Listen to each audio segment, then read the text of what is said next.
Friends, आज मी तुम्हाला सांगणार आहे तारखा आणि महत्त्वाचे सण.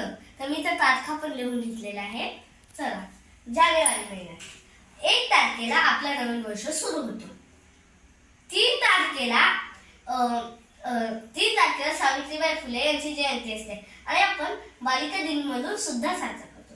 नंतर आहे 12 जानेवारी. 12 जानेवारीला राजमाता जिजाऊंची जयंती असते, योगा दिन असते आणि विवेकानंद यांची सुद्धा जयंती असते.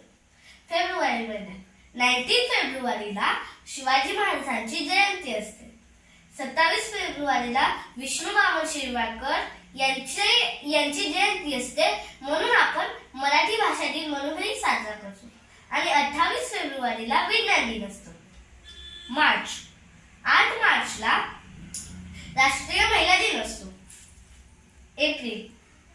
7 एप्रिलला आरोग्य दिन असतो आणि 14 एप्रिलला डॉक्टर बाबासाहेब आंबेडकर यांची जयंती असते. मे महिन्यात 1 मे म्हणजे की महाराष्ट्र दिन, आपण याला कामगार दिन म्हणून सुद्धा साजरा करतो. 5 जून म्हणजे पर्यावरण दिन आणि 21 जून म्हणजे योगा दिन. 23 जुलैला बाळ गंगाधर टिळक यांची जयंती असते आणि ऑगस्ट मध्ये लगेच 1 ऑगस्टला त्यांची पुण्यतिथी असते, लोकमान्य टिळकांची. आणि 15 ऑगस्टला स्वातंत्र्य दिन असतो.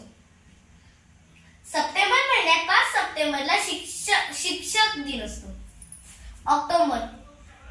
15 ऑक्टोबरला डॉक्टर APJ अब्दुल कलाम यांची जयंती असते आणि 2 ऑक्टोबर वाचना दिन सुद्धा आपण तो साजरा करतो.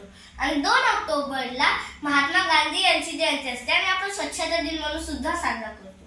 आता 14 नोव्हेंबरला बाल दिन असतो. 11 नोव्हेंबरला शिक्षण दिन असतो आणि 26 नोव्हेंबरला संविधान दिन असतो.